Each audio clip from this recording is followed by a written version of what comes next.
नाक्यांवर वेळ वाया घालवायचा नाही, रिचार्जचं टेन्शनही नाही, कारण 15 ऑगस्ट 2025 पासून केंद्र सरकार घेऊन येत आहे खासगी वाहन चालकांसाठी एक क्रांतिकारक योजना.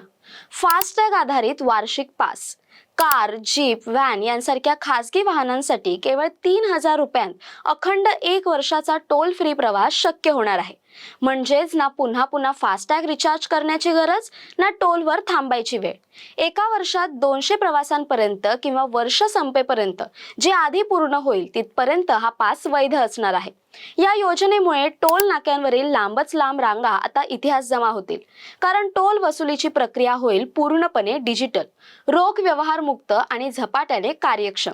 विशेष म्हणजे ही योजना राष्ट्रीय महामार्ग, राज्य द्रुतगती मार्ग आणि एक्सप्रेसवे या सर्व मार्गांवर लागू होणार आहे. आणि हा पास मिळवण्याची प्रक्रिया देखील अगदी सोपी.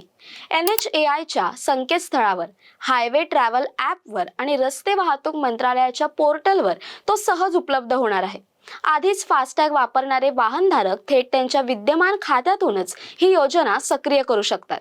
याआधी चर्चेत असलेल्या लाईफ टाईम फास्टॅग योजनेला आता पूर्णविराम मिळालाय, कारण सरकारने ती रद्द करत आता दरवर्षी फक्त 3,000 रुपये देऊनच नूतनीकरण करता येईल अशी सुलभ योजना आणली आहे. हे केवळ आर्थिकदृष्ट्या फायदेशीर नाही, तर वेळ, इंधन आणि प्रवासाचा अनुभव या तिन्ही गोष्टींमध्ये सुधारणा करणारी एक मोठी झेप आहे. डिजिटल भारताच्या दिशेने टोल व्यवस्थापन क्षेत्रातील हे क्रांतिकारक आणि स्वागतार्ह पाऊल आहे, ज्यामुळे आता रस्ते प्रवास होणार आहे अधिकच वेगवान, स्मार्ट आणि बिनधास्त.